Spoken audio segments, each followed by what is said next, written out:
Mesdames et messieurs, amis téléspectateurs, bonjour et surtout, soyez branchés sur Géopolis Télévision et d'autres chaînes partenaires pour suivre Focus sur les entreprises. Cette émission vous est proposée pour pouvoir faire une lumière sur le travail qui est fait par l'entrepreneur congolais quand il est décidé à transformer les conditions de vie de nos populations. Aujourd'hui, nous sommes ici sur le terrain parce que l'entreprise que nous allons vous présenter, c'est une entreprise de construction. Elle travaille dans les bâtiments, elle travaille aujourd'hui dans les infrastructures et sur ce chantier à Kitambo, cette entreprise est venue pour bétonner cette avenue, l'avenue qui va certainement de Sosimat vers Kitambo Hôpital. Pour en parler, nous allons rapidement rejoindre le numéro 1 de l'entreprise, la Congolaise des constructions, qui est déjà connue dans le pays parce que c'est un Congolais qui se bat depuis des années pour trouver sa place dans le monde des infrastructures. Je voudrais donc ici présent vous présenter mon invité que nous allons rejoindre dans quelques instants.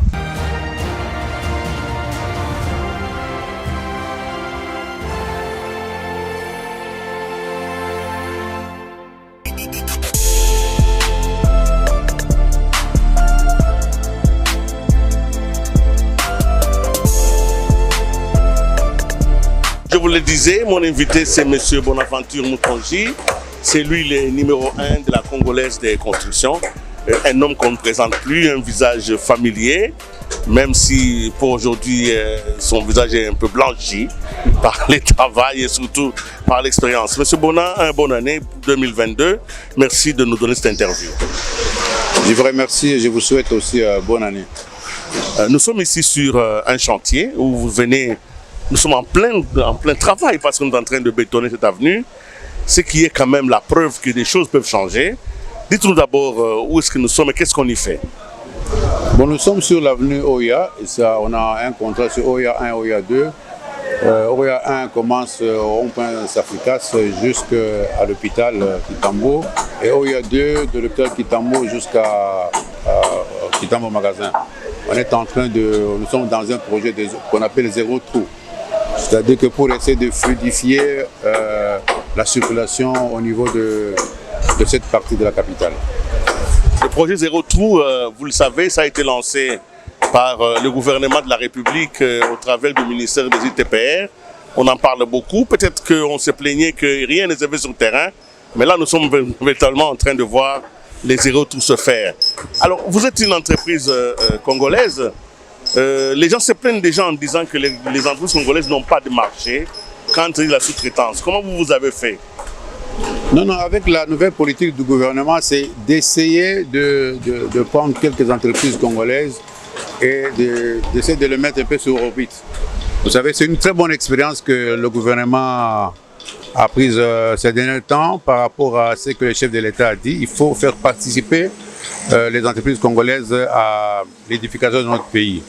Et c'est pour cela qu'ils ont pris, je crois, une dizaine d'entreprises congolaises sélectionnées qui ont déjà pignon sur rue pour essayer de les lancer. C'est ce qui a été fait. C'est une très bonne expérience parce que sinon on était tout le temps dans la sous-traitance. On était dans des contrats où les entreprises congolaises n'ont pas assez de moyens, n'ont pas assez de capitaux pour soumissionner. Ce sont toujours des grandes entreprises étrangères qui viennent prendre des gros marchés parce qu'ils ont les capacités financières assez élevées, ils ont l'expérience. Bon, voilà. Maintenant, cette fois-ci, il y a une très bonne expérience qui est mise en marche. Ben voilà, ça donne des fruits. Est-ce que vous n'avez pas, pour avoir le marché, est-ce que vous n'avez pas sacrifié la qualité et les moyens? Est-ce que vous n'avez pas accepté ça au prix les plus bas pour faire des ouvrages qui ne tiendront pas? Non, c'est pour notre réputation, hein, parce que si vous faites un truc à un prix bas et puis vous banalisez la technique, ça va vous rejoindre, ça va vous rattraper plus tard.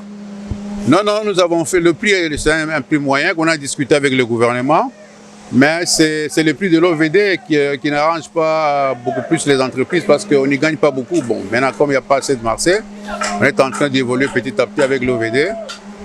Pour pouvoir prendre un bon prix, donc pour que chacun puisse gagner. On est là, la technique avant tout. C'est la technique avant tout, parce que sinon, il y a une équipe ici de la mission de contrôle qui est là, il y a les labos qui contrôlent tout ça, Et je crois qu'on ne peut pas bafouer ça. Vous allez nous parler, nous allons nous déplacer un peu, parce que je vois qu'il y a les camions là qui fonctionnent beaucoup. Vous avez nous parlé un peu de la Congolaise des constructions. C'est vrai que c'est une entreprise qui a pignon sur rue, mais vous faites exactement quoi?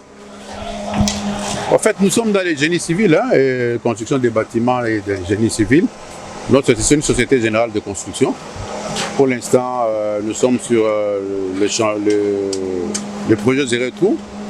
Et dernièrement, on a fini un grand chantier à la primature. On a essayé de stopper l'érosion. Et nous sommes à Mamaemo pour la construction en sous-traitance pour la construction de l'hôpital Mamaemo. Donc nous sommes dans les routes et les bâtiments. Monsieur Bona Moutonji, vous êtes une personnalité quand même de premier plan dans ce pays. Même si vous faites maintenant de la modestie, mais les gens vous connaissent, ils savent que vous êtes quelqu'un d'extrêmement compétent dans votre domaine. Mais parlez-nous un peu de vous-même, parce que entrepreneur, oui, mais homme d'abord, Congolais citoyen. Regardez ce pays, qu'est-ce que vous en pensez aujourd'hui dans le secteur qui est le vôtre? Dans le secteur qui est le nôtre, maintenant il y a du nouveau. Hein, il y a du nouveau, il y a la volonté, on sent qu'il y a la volonté politique. Hein, il y a certains...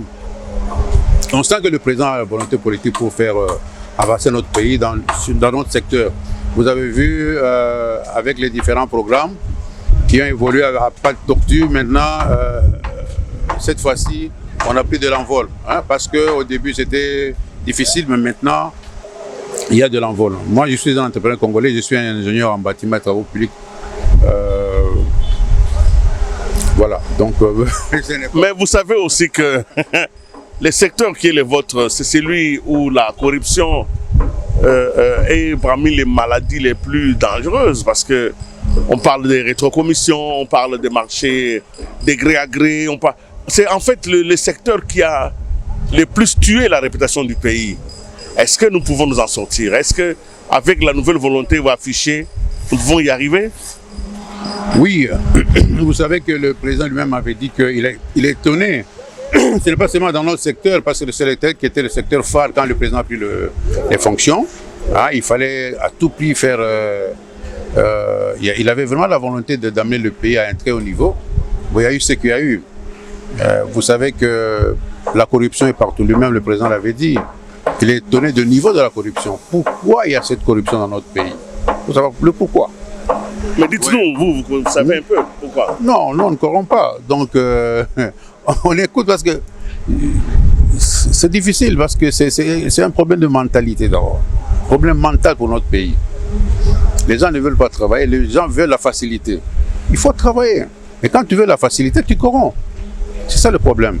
Mais il faut mettre tout le monde au travail. C'est ce que le président essaie de faire, de remettre tout le monde au travail. Quand il donne le travail au plus bas niveau, à tout ce monde-là, il faudrait que les gens avancent, il faudrait que l'État s'approprie.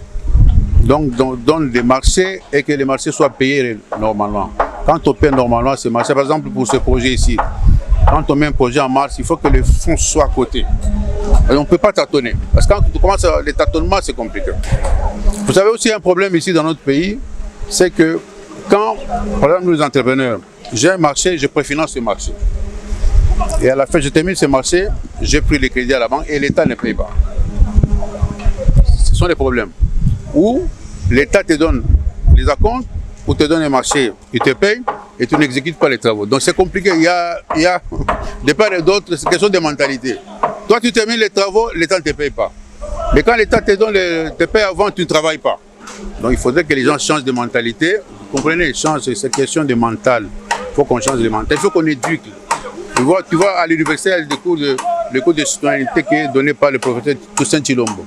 Quand vous lisez ce cours-là, vous allez comprendre qu'il faut vraiment que les gens changent la mentalité, déjà au bas âge. À l'université et partout. En ce moment-là, quand vous lancez ces jeunes gens dans le travail, ils ont la nouvelle mentalité, la corruption va diminuer. Mais il existe l'agence congolaise des grands travaux. Est-ce que vous avez des connexions avec cette agence? Parce qu'elle pourrait soit valider, soit contrôler, soit éviter un peu ce que vous... Est-ce que vous travaillez avec cette agence en tant qu'entreprise privée? Oui, l'entreprise des grands travaux, ils sont là comme maintenant comme bureau d'études. tout est contrôlé. Vous comprenez, quand il y a un projet, le projet, il y a celui qui exécute le projet, il y a ceux-là qui contrôlent le projet et ceux-là qui payent. Vous comprenez? Et quand on suit toutes ces étapes-là, pourquoi le marché de la Banque mondiale se termine? Pourquoi quand la Banque mondiale lance des appels d'offres et qu'il y a un travail qui existe, pourquoi ça se termine? Parce qu'il y a du sérieux dans le temps. Donc il faut rentrer dans ça. Pourquoi ces gens-là qui contrôlent ne sont pas sérieux? Pourquoi les travaux ne se terminent pas? Les travaux de l'État. Est-ce que l'entrepreneur a eu tout son argent quand il a été payé? C'est ça le problème aussi. Quand on parle de rétrocommission, tout ça. De surfacturation. Oui, surfacturation. Quand quelqu'un a surfacturé, est-ce qu'il a fait la rétrocommission avec qui? Tout ça. Et tout ceci, c'est compliqué. Quand il ne se retrouve pas, il ne fait pas le travail. Et vous comprenez, il ne fait pas bien le travail. Et puis bon, les gens qui ont bouffé l'argent, ils ont difficile à le contrôler. Voilà, ça s'arrête là. Et l'État et la population. Alors, parce que c'était pour comprendre comment fonctionne la Congolaise des constructions, il y a certainement des jeunes entrepreneurs qui voudraient se lancer dans les bâtiments, dans la construction, dans un secteur qui est le vôtre. Vous êtes devenu aujourd'hui un modèle. Quel conseil vous pouvez donner aux jeunes qui ce soir ont trouvé en vous un modèle à suivre? Il faut oser. Les jeunes doivent oser. Les jeunes doivent créer les entreprises, doivent créer les emplois. Comprenez? Au lieu d'aller travailler, il y a d'abord une petite expérience. Quand vous terminez les études, vous allez dans une entreprise, vous avez une petite expérience de 5 ans. Après, vous créez les emplois. Et il faut créer. Il y a des gens qui sont là, qui ont ce qu'on appelle les capacités de création des emplois. Ils peuvent aller dans ce sens. Et puis, ceux-là qui sont là pour travailler pour les entrepreneurs, ils peuvent le faire. Donc, il y a les différents axes que les gens peuvent entreprendre. Ceux-là qui ne sont pas courageux, ils peuvent travailler dans une entreprise. Mais ceux-là qui sont courageux, qui peuvent oser, ils créent leur propre entreprise. Et le début a été toujours difficile, mais après, ça va rouler. Alors, quand vous évoquez vos débuts, ça s'est passé comment? La difficulté que vous avez au début? Bon, la difficulté au début, c'est d'être connu.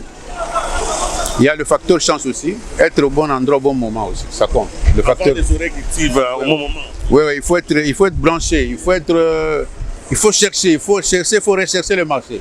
Il faut avoir des contacts. C'était difficile, mais nous, on a eu la chance, j'ai eu vraiment la chance de prendre le tremplin assez rapidement. Vous allez lancer un message à tout le monde parce que aujourd'hui, vous allez terminer cet ouvrage. Et dans le cadre du projet Zéro Trou, c'était dans le sens de désengorger les axes principaux. Cet axe secondaire, évidemment, je vois que ça serait difficile. Quel conseil vous allez donner aux usagers quand vous aurez livré cet ouvrage? Vous comprenez, il y a un problème, c'est que j'ai dit, les problèmes culturels. Pourquoi il y a d'abord un problème de dégradation de la chaussée? La chaussée se dégrade, pourquoi? L'ennemi numéro 1 de la chaussée, c'est l'eau. Quand la population ne sait pas être en train de prendre les immondices, jette dans les caniveaux. Les caniveaux sont bouchés. Les caniveaux ne sont pas curés. Et qu'est-ce que l'eau fait? L'eau entre sous la chaussée. Et l'eau abîme la chaussée. Et pourquoi cette population jette les immondices dans les caniveaux? Il faut le savoir. C'est que la population n'a pas où, même si on crée parce qu'ici on a créé ce qu'on appelle les poubelles publiques. Ils vont dans les poubelles publiques, ils jettent et puis les poubelles publiques sont pleines et ne sont pas évacuées à temps. Alors qu'est-ce qu'ils font? Ils continuent toujours à jeter dans les caniveaux. Pourquoi les poubelles publiques ne sont pas évacuées à temps? Et tout ça, c'est toute une chaîne. C'est un problème culturel et puis un problème de volonté. Donc il faudrait que l'État puisse créer un centre de transformation de ces immondices-là. Ça va commencer par là. On crée le centre, c'est-à-dire après le centre, c'est-à-dire que ça va être évacué rapidement, les immondices seront évacués, les immondices seront traités et puis voilà, ça donne des produits peut-être autres pour l'agriculture, tout ça. Donc c'est un problème culturel et un problème de volonté. Donc c'est-à-dire que tout le monde participe à ça. Et la population et le pouvoir. D'accord, mais une question que j'avais oubliée. Quel est le choix? Pourquoi bétonner ici et ailleurs asphalter? Quels sont les paramètres de choix? Les paramètres de choix, parce qu'ici, dans ces endroits, vous voyez, il y a une grosse pente. Il y a une grosse pente et que les eaux de pluie, il n'y avait pas de caniveaux. Les eaux de pluie utilisent la chaussée comme canal. Et l'eau stagne. Et quand il n'y a pas une bonne pente, ça abîme la chaussée. Parce que l'eau, c'est vraiment l'ennemi numéro 1 de la chaussée. En ce moment, qu'est-ce qu'on a fait ici? Puis on a mis des endroits où il y a beaucoup de dégradation. On a fait plusieurs fois ces temps. C'est parce qu'il n'y a pas une bonne évacuation des eaux, tout ça. Qu'est-ce qu'on a fait? On a bien traité la fondation et puis on a mis la chaussée rigide. On appelle ça chaussée rigide parce que ça va résister. Ça résiste même à l'eau. Plus que l'eau est sous le béton devient encore rigide, ça devient fort. À ce moment-là, on va essayer une pente ici, une autre pente ici, et puis ça se dégrade. Alors ici, qu'est-ce qu'on a fait? On a mis le béton pour que ça résiste. Alors, de l'autre côté, là, on va faire les caniveaux. Il y a tous ces câbles de la SNEL qui passent. C'est un problème. Donc, il faudrait qu'on s'arrange avec la SNEL, comment déplacer les câbles et tout ça, pour faire les caniveaux à ces endroits-là, afin d'évacuer des eaux. Merci beaucoup, M. Bona Moutonji, de votre disponibilité. Vous avez été clair et nous ne pouvons que vous souhaiter bonne chance et que ces travaux, zéro trou, puissent se terminer. Aujourd'hui, c'était Focus sur les entreprises et nous avons cherché par tous les moyens, sous ce soleil ardent, à avoir des informations sur le terrain. Nous sommes descendus sur le terrain ici à Kitambo, où s'est fait ce travail grâce à une entreprise congolaise qui a gagné ce marché. Et nous espérons que d'autres marchés seront donnés à d'autres Congolais pour que demain, comme l'a dit le chef de l'État, que des millionnaires congolais puissent aussi remplir notre société. En tout cas, c'est fini pour aujourd'hui. Focus pour les entreprises à une autre occasion avec une autre entreprise. Au revoir.